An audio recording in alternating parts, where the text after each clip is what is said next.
মুখোমুখির আজকের এপিসোডে আপনাদেরকে স্বাগত জানাচ্ছি। আমি মোর্শেদ হাসিব। আমরা গত পর্বে যে অতিথি আমাদের সাথে ছিলেন, আজকেও তিনি আছেন, ঢাকার মার্কিন রাষ্ট্রদূত Earl Miller.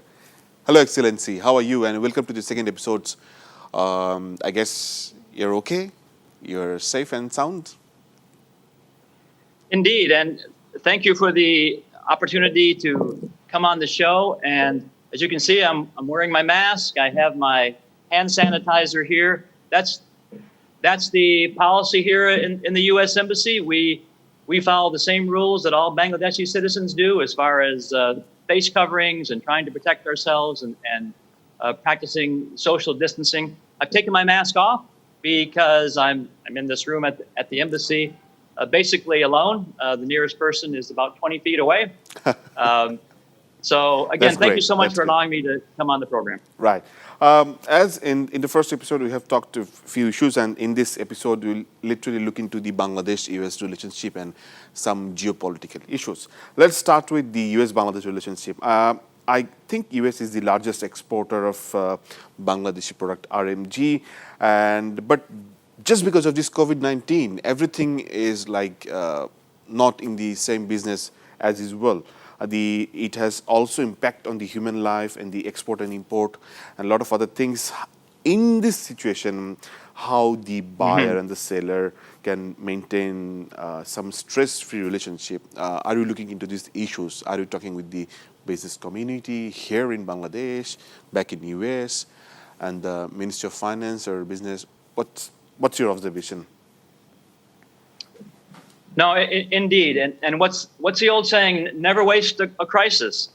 So despite the current challenges we face from the COVID-19 pandemic, Bangladesh and the United States continue to deepen and expand our economic ties. And in fact, this crisis has opened previously unimagined avenues of cooperation. We are working with PPE companies in the United States and here in Bangladesh. The Beximco-Haynes partnership is a perfect example. Who would have imagined even 6 months ago that the U.S. would come to Bangladesh with a request for personal protective equipment, and you had an industry here that was nimble enough to take that order, turn it around, and provide Haynes, a clothing giant, with 6.5 million pieces of PPE in, I think, less than 2 months. So now Bangladesh is part of a small group of world-class, large-scale PPE manufacturing nations with a goal to quickly become a major global player in the sector. So U.S. businesses are looking to keep their global supply chains running smoothly. And in Bangladesh, I would argue that most U.S. brands have actually strengthened their relationships with manufacturers as they include them in their future supply chain analysis. As you talked about, there are some other places apart from the RMG, and you talked about few cases like so how US can really help us to improve that potential sectors as well? There's a tremendous amount of partnership already, of course, between the American and Bangladeshi private sectors. But as I've said since I arrived, there's plenty of room for growth. And that's also one of my top priorities, to encourage American investors to look at Bangladesh and Bangladeshi investors to look at the United States. So again, in spite of the pandemic, our economic partnership continues to grow and expand. American companies are providing Bangladesh, as you know, with world-class airplanes and dredges and port scanners and global payment services and agricultural products. In the agricultural field, the two-way trade of agricultural products between the United States and Bangladesh is up 42% over the last 5 months as compared to last year. And there is a long list of American companies who are doing really extraordinary things just over the last 12 months. Well, I'll just name a few. I hope people know that Chevron has partnered with the government of Bangladesh for the past 25 years, producing more than half the country's natural gas, and they continue to look at expansion.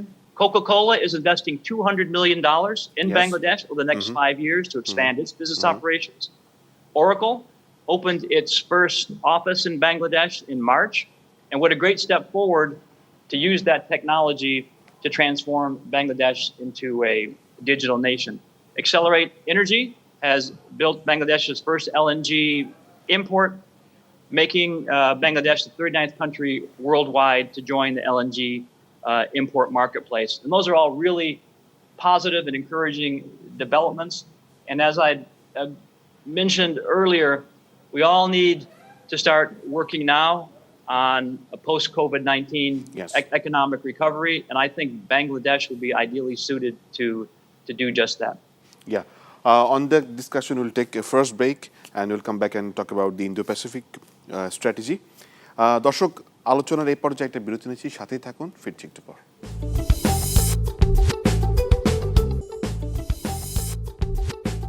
দর্শক আমন্ত্রণ আরও একবার মুখোমুখিতে আমাদের সাথে আছে ঢাকা যুক্তরাষ্ট্রের রাষ্ট্রদূত Earl Miller. Welcome to the show once again. Excellency, the Indo-Pacific strategy.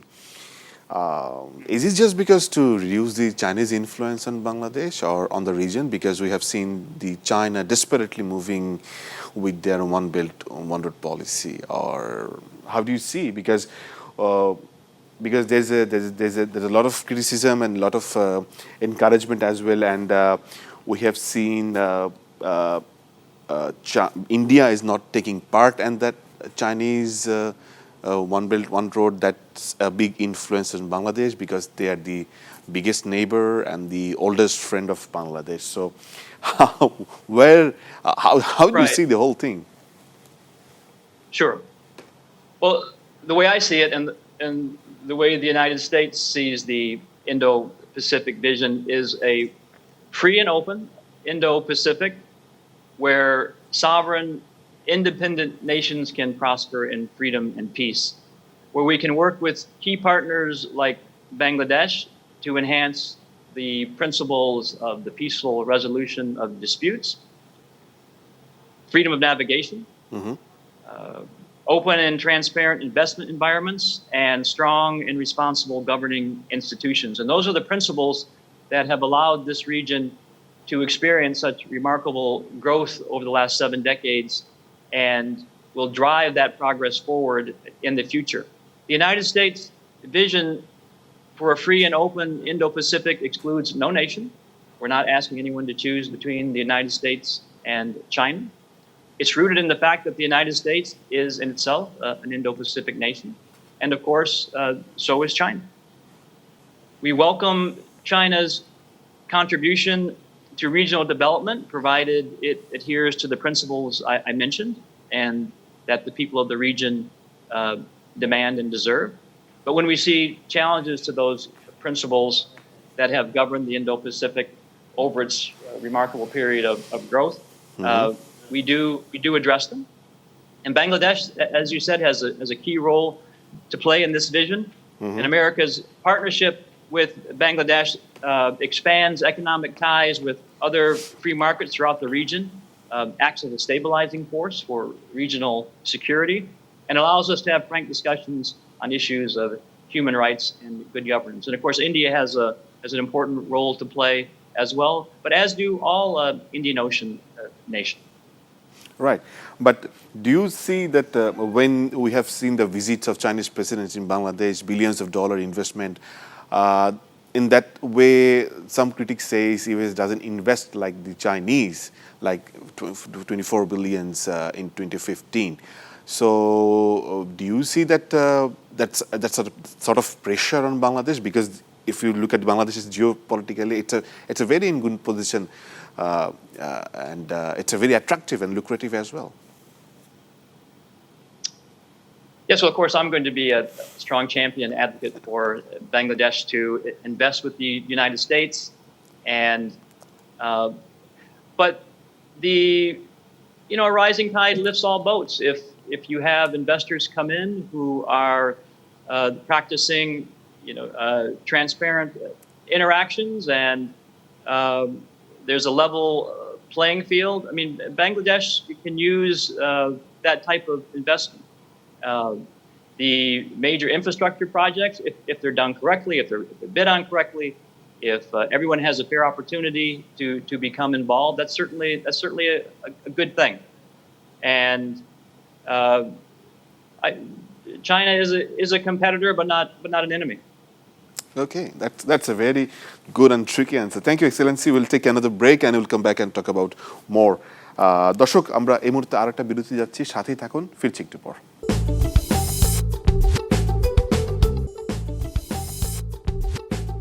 দর্শক আমন্ত্রণ আরো একবার মুখোমুখিতে। আমাদের সাথে আছে ঢাকা যুক্তরাষ্ট্রের রাষ্ট্রদূত আল Miller.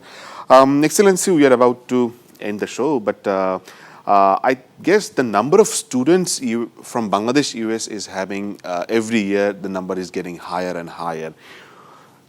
First of all, I want to know, why is that? Just because you provide the best quality of education, or they can get best job after they get graduated, or they get the masters? Also, we have seen a lot of exchange program and scholarship facilities. Is this combined, or it's just a yhese who's choose? What do you think? Well, one of my favorite things to do as the U.S. ambassador, as I travel around this wonderful country, is speak to students who are looking at going to the United States to pursue their studies in higher education.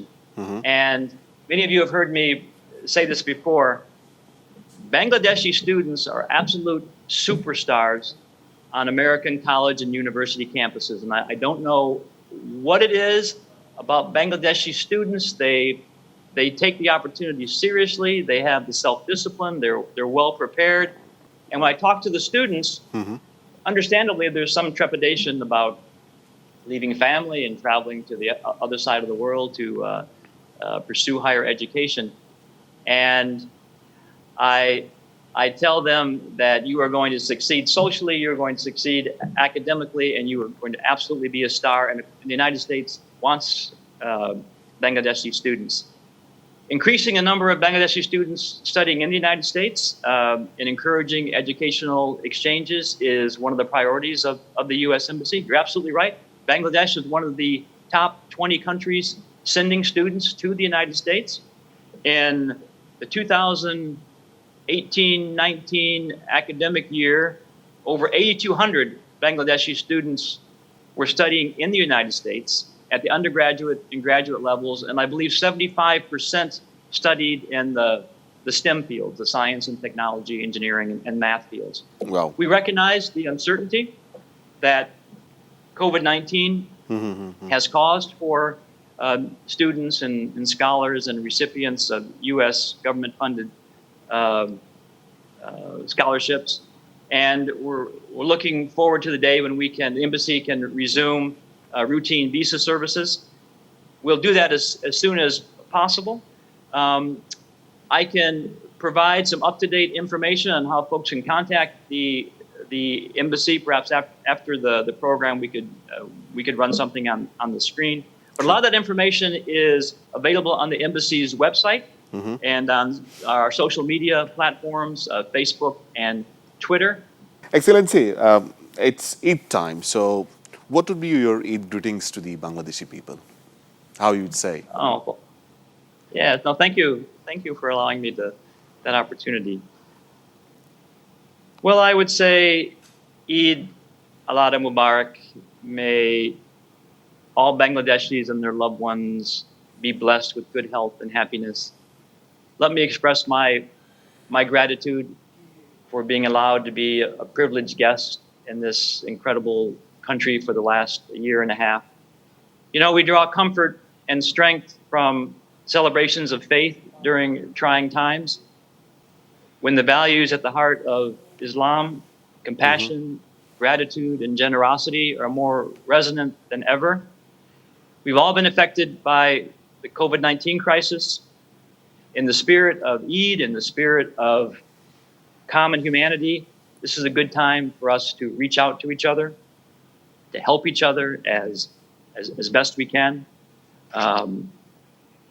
Reach out to our neighbors and our communities, our brothers and sisters. We're all doing the best we can in this wounded, vulnerable world that we share. And my hope is that when we get through this current crisis, and we will get through this crisis, we are able to look back and say that when things seemed at their worst, we were at our best. Right. Thank you, Excellency. Thank you for having us, and it was a great show Oh, thank you. with you. And I really wish you remain safe and secure and healthy, and no one gets COVID, because it's sort of unstoppable. It's a really crisis. We get rid of this, and the world become a good, sound, and healthy place for us. Indeed. It's my wishes. Thank you. দর্শক, আমাদের সাথে ছিলেন ঢাকার যুক্তরাষ্ট্রের রাষ্ট্রদূত Earl Miller. তিনি, আমি, আপনি, আপনারা যেই এই শোটি দেখছেন, করোনা থেকে নিজেদেরকে মুক্ত রাখবেন, 20 সেকেন্ড হাত স্যানিটাইজ করবেন এবং এই মাস্কটি ব্যবহার করবেন, যেন সামাজিক দূরত্ব থেকে, করোনা থেকে নিজেদেরকে মুক্ত রাখতে পারেন। দেখা হবে মুখোমুখি অন্য কোনো পর্বে।